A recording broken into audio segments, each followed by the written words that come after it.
অন্যের জন্য শুভ কামনা করলে এটা ফিরে নিজের দিকে আসে, এটা খেয়াল রাখেন।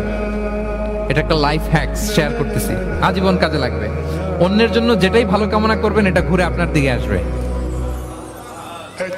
অনেকে বলে হুজুর ওর জন্য দোয়া করে আমার কি লাভ?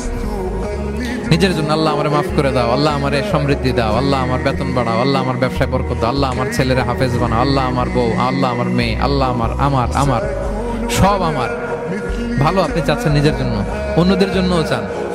আল্লাহ আমার সব ভাইদেরকে মাফ করো, আল্লাহ আল্লাহ আমার গোটা মুসলিম উম্মাকে তুমি বরকত দাও, কল্যাণ দাও, নেতৃত্বে আসার তৌফিক দাও, আল্লাহ সবাইকে সুস্বাস্থ্য দাও।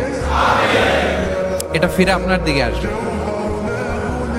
অন্যের জন্য শুভকামনা বহুগুণ বৃদ্ধি হয়ে নিজের দিকে রিটার্ন করে। বিষ্ণু সাল্লাল্লাহু এটাই বলেছেন, মা মিন আবদিন মুসলিমিন ইয়াদউ লিআখিহি বিযাহরিল গায়বি ইল্লা ক্বালা লাহুল মালাকু ওয়া লাকা বিমিসলিন। কেউ যদি তার ভাইয়ের অনুপস্থিতি তার ভাইয়ের জন্য দোয়া করে, ফেরেশতারা ওই দোয়াটা তার জন্য আগে আগে করে। তাহলে অন্যের জন্য শুভকামনা করলে, দোয়া করলে লাভ না লস?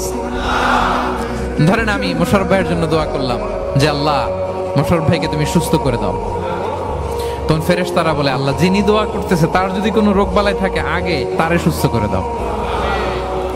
ধরেন আমি বেলায়েত ভাইয়ের জন্য দোয়া করতেছি, আল্লাহ বেলায়েত ভাইয়ের এই সমস্যা আল্লাহ তুমি দূর করে দাও, ফেরেশতারা বলবে আল্লাহ যিনি দোয়া করতেছে তার যদি এই সমস্যা থাকে আগে তারে এটা দূর করে দাও।